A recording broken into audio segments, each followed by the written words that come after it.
If you want to understand how to use your DSLR or mirrorless camera and just take better images, then learning how to shoot in manual is going to be a great place to start.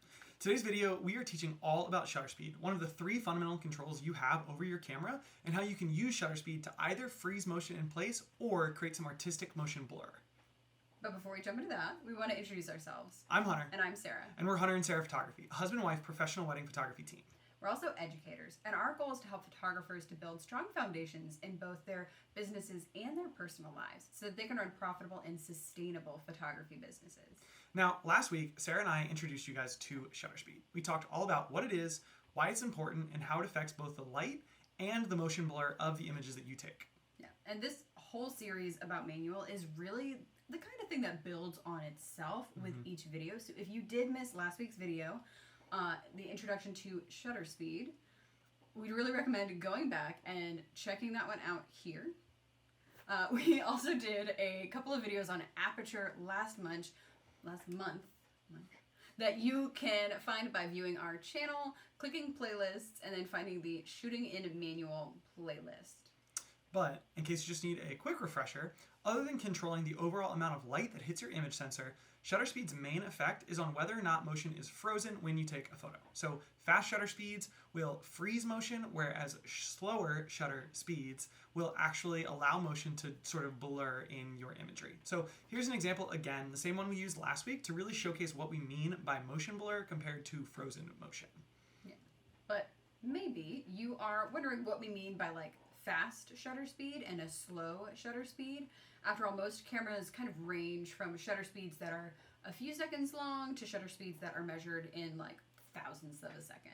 So generally speaking, there's sort of a handful of important shutter speeds to kind of store in your back of your head and a few rules that go along with them, right? So the first that we think is probably most important is the shutter speed 1/60th of a second.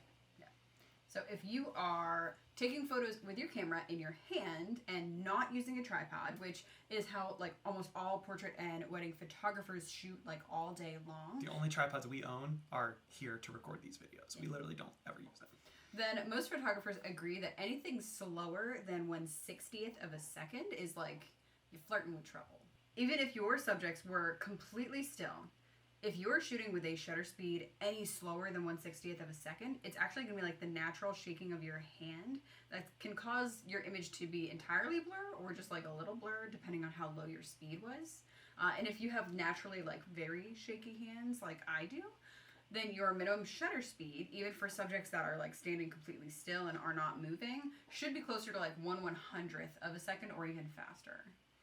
Now, if you have steady hands and a lens that has built-in image stabilization, some companies call it vibration reduction, then you might get away with shooting at 1/60th of a second, assuming your subject isn't really moving at all. But as soon as you incorporate movement of your subjects, then you kind of need to jump to what we kind of consider the next important shutter speed, which is 1/200th of a second.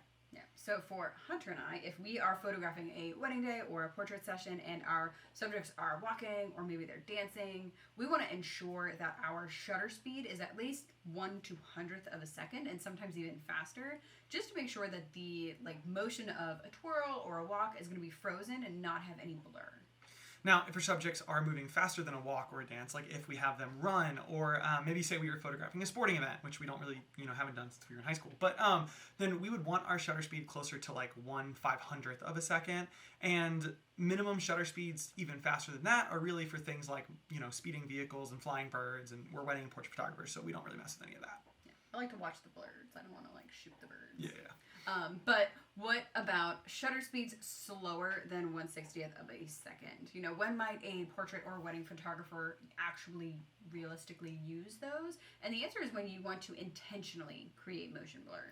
But the thing is, if you're going to intentionally create motion blur as an artistic effect that you capture, every now and then as a small part of a wedding or portrait gallery, then you need to really blur the motion, right? If you only like kind of blur it a tiny little bit in one part of the image, it sort of just looks like you missed the focus or you sort of like messed up on setting your shutter speed in the first place. Yeah, that's why Hunter and I will typically set our shutter speed to 1/2 or like 1/3 of a second when we are trying to intentionally bring motion blur into an image. And that's how we get artistic effects like these.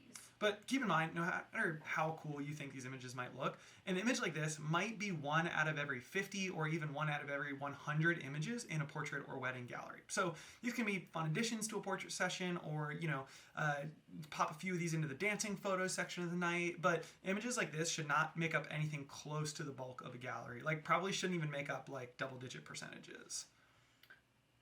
Now that you know about some kind of like general shutter speeds, let's talk specifics of portrait sessions versus wedding days. And for starters, that we want to remind you that there is no like perfect shutter speed for all situations. Oftentimes your shutter speed, as with most of your settings, is going to depend on the ambient light than it will with your like desires for motion. But we're going to get to that a little bit later. So after all, knowing how to interpret the light of a scenario and, your desires for that image, and then set your settings accordingly is literally what shooting in manual is all about. And it is definitely a challenge and can feel so overwhelming when you're first learning a DSLR or a mirrorless camera. But trust us, over time, shooting in manual really does become like second nature, to the point where Sarah and I, when we walk onto a wedding day, it's not even something that crosses our minds. We can do it subconsciously without thinking. We just know, oh, I've walked from, this lighting scenario into this one. I'm going to change my settings this way, and I'm going to get on with shooting. But generally speaking, since so much of our portrait work is outside in natural light and involves motion, we almost never shoot with shutter speeds slower than 1/200th of a second. Tongue twister. I know, there's a lot of them in this. We don't shoot with shutter speeds slower than 1/200th of a second, and since it's usually pretty bright when we shoot outside, it's often even faster than that.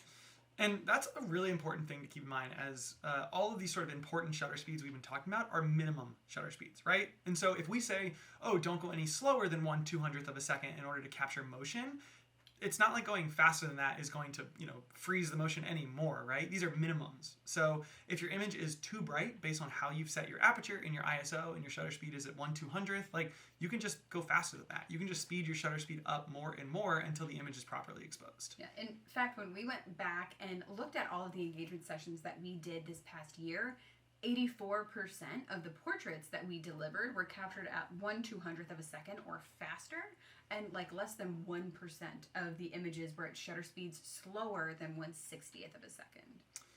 Now, when it comes to wedding days, all of the outdoor portraiture part of those days, so think like, the first look or wedding party photos, things like that, they're pretty much going to be the same rules as when shooting an engagement session or a family session, right? What we talked about above. But there are a few exceptions on wedding days that we do want to address. Yeah. The first is when you are inside. When light is in less abundant supply and you are concerned with your images being too dark, that's when you want to really remember those minimum shutter speeds. And make sure that you don't accidentally introduce motion blur just because you were trying to bring a little more light into your images. That's where ISO usually comes in, but again, we'll talk about that in a future video. Now, another situation we do want to address is longer lenses. So these are lenses with longer focal lengths, like telephoto lenses, but even some longer portrait lenses, like an 85mm, right?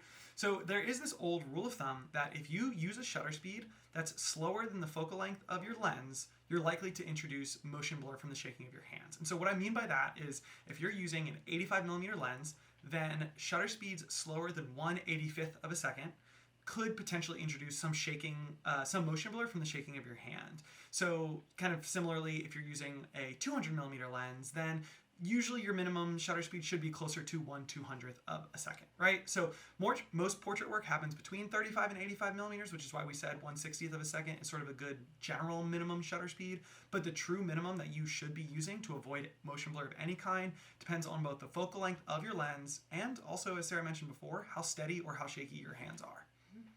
And finally, when using flash, you'll have to keep in mind that most flashes are going to restrict your shutter speed to 1/200th of a second and won't let you shoot any faster. So once you pop that on, if you try to speed your shutter speed up past 1/200th, if your flash is on, you'll notice your camera usually won't let you. Yeah. So even though your subjects are going to be dancing really quickly, jumping, all kinds of stuff you see a lot on wedding days, you cannot go any faster than 1/200th of a second, and we wouldn't recommend going any slower than that unless you were hoping to introduce motion blur. So how do all of these things interact together? How does shutter speed interact with your aperture and your ISO? Well, if you saw our videos from last month about Aperture, and specifically the one where we talked about Aperture for portrait sessions and wedding days, then you know what we said is we often consider our Aperture first when we're setting our settings, right? Usually we care about the depth of field most. Then, once we set our Aperture, shutter speed is usually the next thing we consider, right?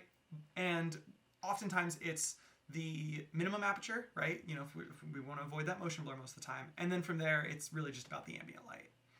But we are not going to dive into all of that in this video because we are planning to begin covering ISO in our next video in the series, and then wrap up the series with a video or two, depending on how much we got to say, on how we actually use all of the settings together on portrait sessions and wedding days.